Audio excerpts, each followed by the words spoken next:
What is up, everybody? It is Alex from Heavy New York calling from Zoom again, and this time we continue our yearly tradition. We return with Maurizio of Cataclysm. Thank you so much for coming on to the show today again. Thank you, brother. Appreciate you having me, man. Yeah, anytime. It's so awesome to have you here. The last time I spoke to you, though, we weren't even talking about Cataclysm. We were talking about Invictus, which was also a fantastic disc to come out last year. But now we got Goliath coming out very soon, and this record is an absolute banger, the perfect follow-up to Unconquered, as I like to say. But for people who haven't heard the full album yet, do you feel like the first single that we heard, Bringer of Vengeance, is a good representation of this whole album, or is that just the tip of the iceberg? I think it's a good representation of Cataclysm in general, right? It doesn't have the blast beats, which was the one thing that some people complained about. How come you took away your blast beats? Well, there's another 10 songs on the record, 9 songs on the record. Give it a chance, right? That's what I tell people. Go to conclusions right away. But this is the fastest streaming song we've ever had. It's probably one of the fastest, strongest starts ever for a record for Cataclysm, which is awesome to see 30 years later and 15 records later, still having that type of impact. So it's doing very, very well. I think people, understand and love the song, so that's a good thing. But we have more surprises coming. And then this record, you got to listen to it from start to finish to really get it. It's nothing I do. If you've followed me in my career, nothing I do, one song will present everything.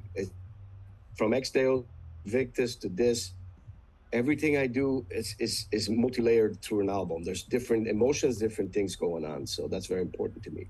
Absolutely. And I feel like you're able to always I've always said that Cataclysm has like the best of both worlds as a band, in terms of like I could tell what will be off of Sorcery. I can tell what will be off of Serenity and Fire or of Ghosts and Gods, etc. So like every album has its own thing that stands out, but at the same time you also maintain the brutality that every Cataclysm fan can appreciate, old school or new school. So, which I don't think is Right. very easy. A lot of times it's one way or the other. You either are a band like Avenged Sevenfold or All That Remains, where every album is different, and that's totally cool. Or you could be like Cannibal Corpse or AC/DC, where you They're super consistent type of band. Yeah, and then some bands are going to be, they find their recipe, it works, and they're like, well, we'll go through the whole process of up and down through my career, because people come and leave through their career, but they'll remain there, and they're happy with that, right? I think for me and the boys, it's really a thing of challenging ourselves still. That's what makes us interesting. That's what makes it interesting for us in general to still do this. I mean, it's a career, but a career that was built on something you love to do, which was the metal industry, music, in general. And for us, it's we want to keep challenging ourselves. We've always been kind of, we've never been an elite band, like, A class top, we've never been there. And I think that's a blessing for us, because that keeps us, fighting hard. And I keep, maybe running after the thing, you know what I mean? Like, you want to still fight to get to that level, but at the same time, it's challenging for us, and that keeps us fresh. And I think that's been a good thing for us. Of course. Right under our, Of course. right under that rate. But in between Unconquered and now, we got the 13 Years of Nero from XDO, and we got Unstoppable from Invictus. So did maybe like putting those two albums out in between maybe allow you to approach the making of Goliath with like a clean slate, where maybe you weren't like just looking at, okay, where do we leave off after Unconquered? Like, you were kind of able to just hit the ground running in a very different angle. So we knew from Unconquered the direction we wanted to take. I know that we decided that we want to keep the sound, that was a major change from Unconquered to the past Cataclysm record. We modernized our sound, went on a 7-string guitar, changed a little bit of dynamics of the band, but it modernized the band, and we needed to do that. And in my opinion, I think if you're still sounding like the 80s, it might be cool for the people from the 80s, but you're not going to get that new generation into your band. And we are so fast evolving right now in this industry, in the world in general, that we needed to do something at least to keep our sound fresh. Our writing is going to remain pretty much what it is, because that's the foundation of Cataclysm. I mean, I'm not that type of band that after 15 records with dramatic change, and let's put some violins and keyboards and then all kinds of stuff. We'll maybe dabble with a little bit of some ideas, like an intro for something, but we're not gonna change and become something completely different at this point in our career. So we're just going to perfection what we have, you know. Yeah. Well, it's funny you mentioned that too because I've always had like I consider Cataclysm to be a fucking brutal death metal band. I love it, but like at the same time, like you have the melodic aspects, like from what we hear from Early in Flames or At the Gates, the Haunted. Right. But then seeing you play with all of these bands, but like you have the Tampa, Florida sound of the Deicides and the Obituaries and Morbid Angels. So like I was always wondering like if and you being a manager, maybe you like could have the good marketing mind too of how would you pitch Cataclysm to people who never heard it before but are into death metal? Would you say, oh, if you like the European bands, you'll appreciate this, or if you like the old school death metal bands in a way? It's a very tough place. As a manager, I would have a hard time actually pinpointing Cataclysm, because Cataclysm is, you can say that it's a Pantera, Fear Factory meets Deicide with In Flames, with something else. It's not one thing, right? So the one characteristic that we do have, I think, is those big groove landed riffs and those big, we call them motorcycle riffs, like, we got a lot of that stuff, and that's the big trademark of Cataclysm. When you're on live, there's a lot of chaos. It's controlled chaos, and then all of a sudden, it goes down into this deep, big groove that everybody, I don't care who you are, you're banging your head to. Like, if you liked Pantera, if you liked Slayer, if you liked any of this stuff, which is majority of people in metal, you're gonna have that type of feeling that you want to move your head to. And the Cataclysm has that thing, right? And it's an interesting trademark that we've developed. We did it in a time where you were a poser doing that. We did it in a time where, if you're not blast beating in death metal, you're weak, and we stuck to our guns. And now more and more bands are doing what we're doing, because, that's the way you can really structure songs also. You can't go chaotic every song. At some point, people after 3 songs, they're putting something else to play. So we want to keep the listener in, every song's different. One's more melodic, one's more brutal. Like this record has songs like From the Land of the Living to the Land of the Dead. It's just 260 beats per minute of blast beats and crazy stuff going on.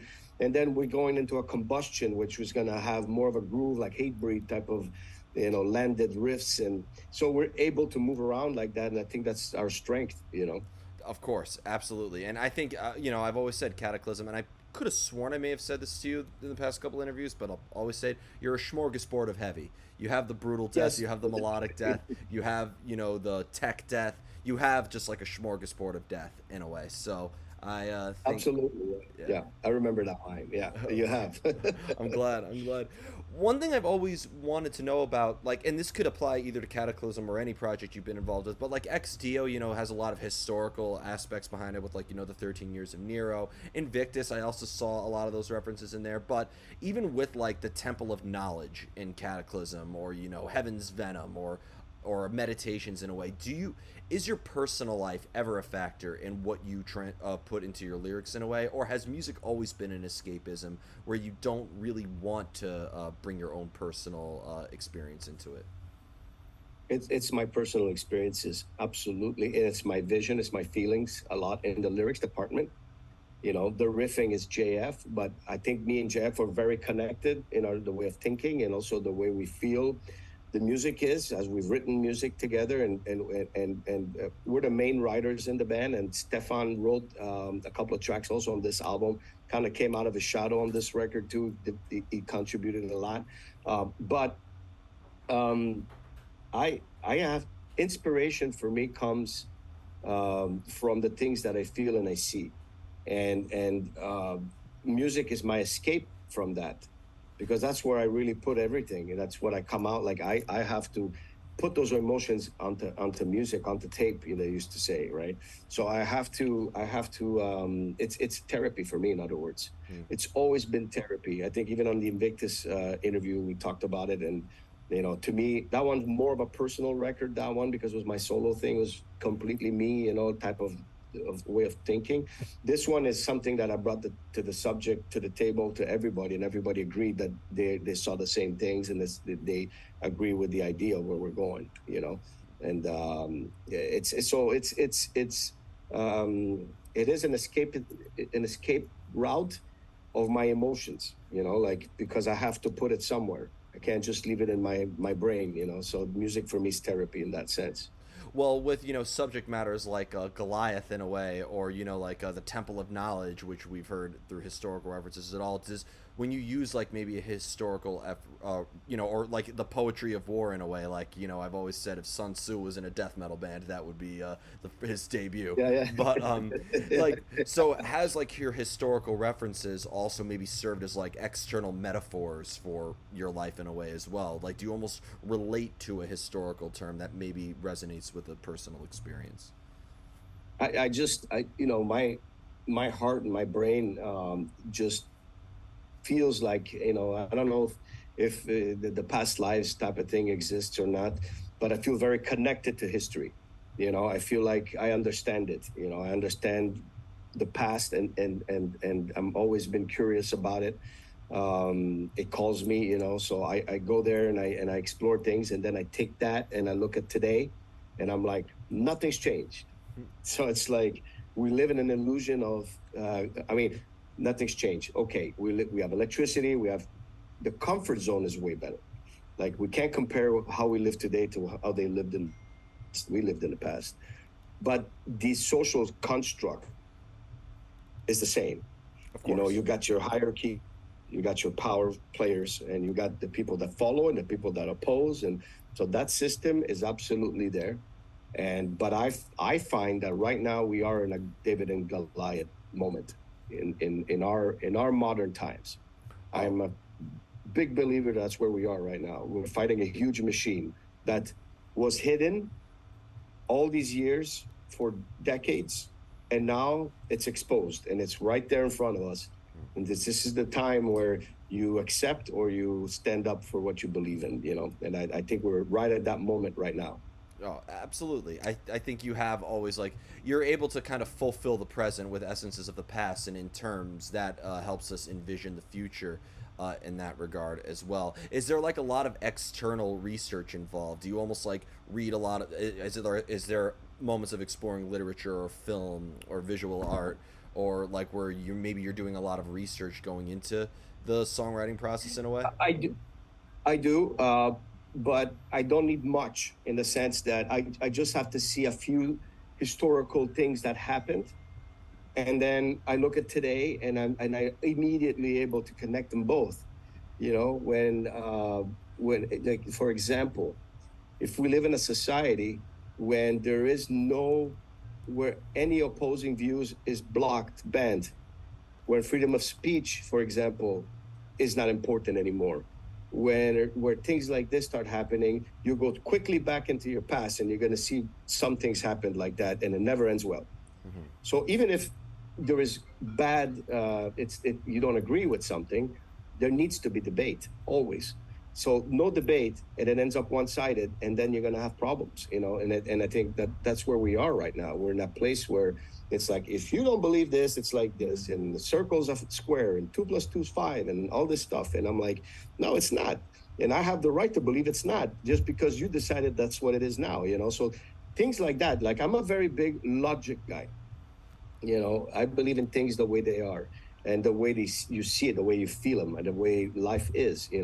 And you can alter stuff, you can move things around, but when things stop making sense and you're forced to eat it, I have a problem with that. And everybody now in this society is afraid of Goliath, and they're accepting Goliath, to rule. And I'm going to always be on the side of David. Metalheads have always been nonconformists. We've never been part of a system that says that this is the way it's going to be, and you're going to eat it. We've always been different like that. And I think we've lost that also in metal. Nobody's a rebel anymore. It's like, it's crazy. Like, when Pantera came out, I was like, hell yeah, here he comes. He's like, boom, fighting the system. Like, everybody was out there, and all these bands, Slayer, like everybody had that thing, about like, we're not going to conform, like, and now where is that? Well, it's funny you mentioned that. I had a conversation with a friend of mine about this yesterday, actually, because, like, non-conforming, not running with the herd, it's admirable. But and I agree with that. But there is a difference. Sometimes also a lone wolf is the first one to starve. So like some people, Correct. so there is always like a balance. Like I was always the rebellious guy, in high school. I never like, wore anything other than my band shirts. I had my hair long. Fuck all of you. But, I was alone a lot in high school. I never went out, and it was deteriorating. The isolation was deteriorating. Part of me was like, would it really have killed me to just, put on a Yankee hat one day and like, hang out, go to like, whatever fucking frat party was happening just to, would it kill to fit in for one time? And it's funny you mentioned that too, because also being in the industry, being a manager, I'd imagine that there's also some professionalism that you have to maintain too when working in the industry as well behind the 100%. scenes. Yeah, and that's the I don't have for example an opinion when I work my bands. It's my band's vision, and then they decide what they want to be, what they want to portray, and I respect that. And all I do is business, right? But for example, I'm not saying that part, right? What you're saying is more anti-socialism, like I mean not socialism, being anti-social. I don't Yeah. want to be a part of anything. It's not my stuff. I'm not saying about like I'm saying what you know is not right for you. You don't have to accept it, right? Like so that's the angle I'm taking. My position is that if you feel something is wrong for you in the way of thinking, in the way of you being a contributor to society, you shouldn't accept it just because you are forced to do it. Like the forcing part's my problem, Yeah. and whether it's anything, I have a problem with that. Yeah. Like so, that to me is the essence of freedom. If we lose that and we lose freedom of speech, we're done. Yeah. Like there is nothing left. Of course. We're not doing interviews right now. Like because this will be then this comes and it's not a left or right situation or center or whatever, because either extreme is the worst thing. When metal first started, the extreme right was like Satanism is no good, ban everything. Right? Like in metal, you couldn't talk about lyrics, you were banned. The Twisted Sister did the whole thing about Yep. parental whatever advisory. So it's either side. So it's not about that. It's really about coming into a place where everybody is capable of functioning without destroying the other one. And then accepting different things. I mean, we have to. There is no.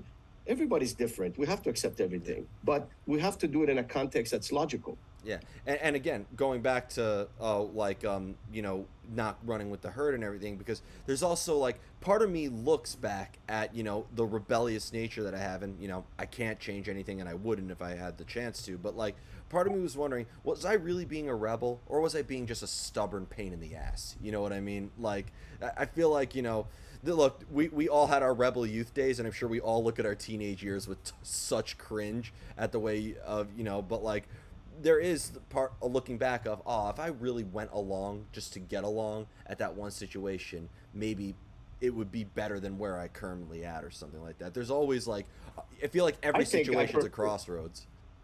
I prefer the black sheep that I'm talking to now than just a regular sheep. Yeah. You were a black sheep. But you're doing this podcast because of that stubbornness. You decide I'm going to do this thing. I'm going to do this thing. I'm going to be out there, journalism and metal and whatever. But you decided to do it, and you're doing it because of that. That's a great trait, in my opinion. And that's what I'm trying to say is that we have this as metalheads already. We are outcasts in general. We are not part of the same system. Everybody, you play death metal to somebody, they're looking at you like this. What is that? But it's way more accepted now. Yeah. So there is improvement in that sense of okay, yeah, we can get along and everybody can respect what you're doing and it's cool. My family, until I started making money with this, they were like, they're Italian, right? They're like, what are you doing? Cut your hair, get a job, do something else. I said, no, this is what I want to do, and I think I could do an okay living with it. I don't need much. I can do okay. And then it did really well. And then after that, it's like, hey, this is my son. How you doing? He's on TV. He's doing this. It's like, so you get to that point in life where sticking to your guns is what's important. Absolutely. Sticking to what you believe in. And at some point, the same way you had to some point change and adapt to more different things, be more open-minded so that you can open your social situation more and everything. I have to do it also in management. right? So we have to do it. We have to get a body, and we got to, understand everybody, and everybody's got the right to think the way they think. I don't like the forcing of it. Like, Abs- you have to be like this. yeah. You wouldn't like that if I was telling you, you got to do Yeah. this, or But else. constructive criticism is always helpful though as well. Yeah. Yes. So Yes, absolutely. yeah. Absolutely. Yeah. Because We're on the same page. We're just interpreting it a little bit, it, but we're on the exact same page. Yeah. I exactly. agree. Of course. And kind of going one step further, everybody's afraid of Goliath. Can you maybe even see for a subject matter? Because I think everything that we do is almost rooted even before like civilization in a way, like BC, like with Right. our tribal caveman past. I mean, the way that I wrote an essay on mosh pitting one time on how that's rooted in our tribal instincts in a way. So has that ever been a subject matter of Cataclysm where like maybe it isn't even about Goliath or the poetry of war, and it's more or less just like the dawn of humanity and all of our most evil? I think, yeah, I think we have it embedded in our DNA. We have it embedded in our DNA. That's the other thing that I feel like is also being messed with. We have certain things that make us who we are. I feel like I'm a hunter. Like I have to be a provider, a protector. That's embedded in my brain, and somebody's telling me, no, you don't have to be that anymore. Do whatever, and I'm like, but that's how I feel. So the mosh pit thing is they're in there, the aggression. People prefer to do that than going outside and punching somebody in the face. So they'll go to a concert and be like, all right, I feel great now. We have different ways of expressing our emotions and stuff. And, I totally see what you're saying. I think that that's embedded in us, like from way, way back. It's just the way it is, we can work on it, perfection it, change it a little bit. But you can't deny it. Of course. That's the thing. Of course, you can control a fire, like, and how big it can get, but you may not have been there to control the start of it. Very important to be able to control it. Yeah, absolutely. Right? Like, I believe in being a dangerous person, but you have to be able to control it, because that dangerous person is going to protect. You got to be capable of doing that, right? But you need to be able to control it. So that's where the challenge in humans, emotion. If you say everything you think to everybody, you're not surviving either. Everybody's gonna hate you because be truthful. You're thinking of something. What a fucking idiot! You're like thinking right now. So what if you just say like that movie with Jim Carrey, where he just says everything? That doesn't end too well. There are some things better left unsaid. I will admit. I've heard Correct. people tell me stories about what they do with their spouses or whatnot. I'm just like, yeah, you can keep that to yourself. Yeah, good idea. And you led me perfectly into the final question, actually, because you mentioned how there's so much emotions channeled into your music, and I feel that. I think also like Cataclysm breaks the stigma of like death metal has to be tough and dark all the time, but like I feel like you almost have, and I'm not calling you emo by any means, but like you make the emotional aspects in death metal, I think, magical and beautiful. But sometimes when emotions and the darkest aspects of man are like the source of influence, I've always said that artists could sometimes become victims of their own products in a way. So can Right. your lyrical or songwriting process almost be counterintuitive and be maybe just as deteriorating when you're putting pen to paper when writing lyrics or songs? Like, is it more deteriorating than cathartic? So to me, a human being is complete by having all those emotions. Okay, so I'm gonna, in my music, you're gonna have me really angry, you're gonna have me really pissed off, but then you're gonna have me in a way that I'm emotionally thinking, and my lyrics are gonna come out that way, where I'm stretching, and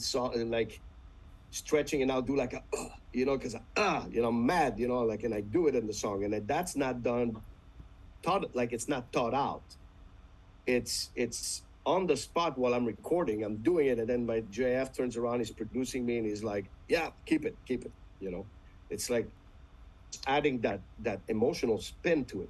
So if death metal bands, again, go with that thing where they are only portraying something because they have, or else they're posers, right? I dealt with all this. Like I said before, like if you weren't doing only blast beats back in the day, you were a poser in death metal. Like you're not gonna be, you know. So we were always defying that, saying no, you know, it's open because emotions come from different angles, and you can make something really like melodic. That's why we get the melodic death metal thing, and it's because we have to you know, put every single piece of emotion in it.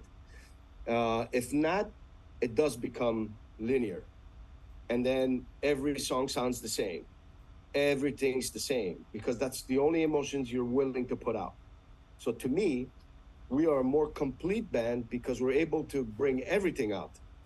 We're not hiding half of who we are to the world because we have to do it this way. So Absolutely. that's the big thing about Cataclysm, you know. And Um, I think that the reason we're still around is because of that. The fans understand it. The lyrics, I've never seen in death metal as much people at a show singing the lyrics. You know, you see that with Hatebreed a lot, you know. So we have a very similar attachment like that. Like, for example, like a band like Hatebreed, where people are singing the lyrics because they feel it. You know, the lyrics are attaching them. And I don't write a lot of lyrics. My lyrics are short. They're like, you know, poetic poems, you know, and I leave them open so that you can listen to it and say, hey, this part, I feel this. This is what it means to me. And that's okay, you know, because we're writing for the world as well, not just for us, you know. Absolutely, and you know, I think it shows. Like you're unconquered and you have nothing to hide. And I think, you know, like I'll never forget my favorite opening line that I wrote and that I've written is when I reviewed your article, and it says most artists say they are what they create. Well, in this case, Cataclysm is just that, unconquered. So.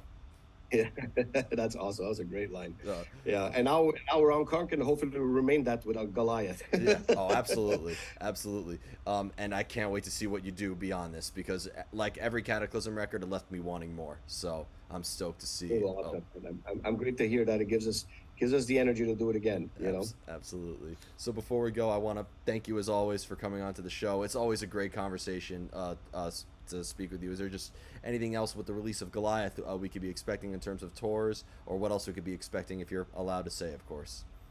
Yeah, well, we're gonna do some stuff first in Canada that we decided because we haven't played Canada in a long time.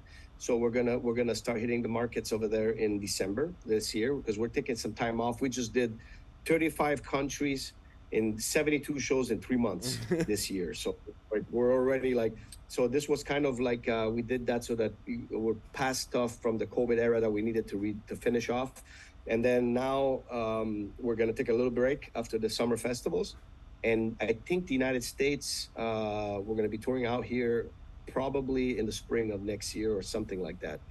Okay. So we will support this record in the States. We're just figuring out how we're going to do it and when, but it's going to be in 24. Hell yeah. Give us something to look forward to. Well, thank you so much. Everybody, Maurizio of Cataclysm, Goliath, be sure to pick that up. This is Alex from Heavy New York, and we will see you next time. Thank you, brother. Appreciate you very much. Thank you.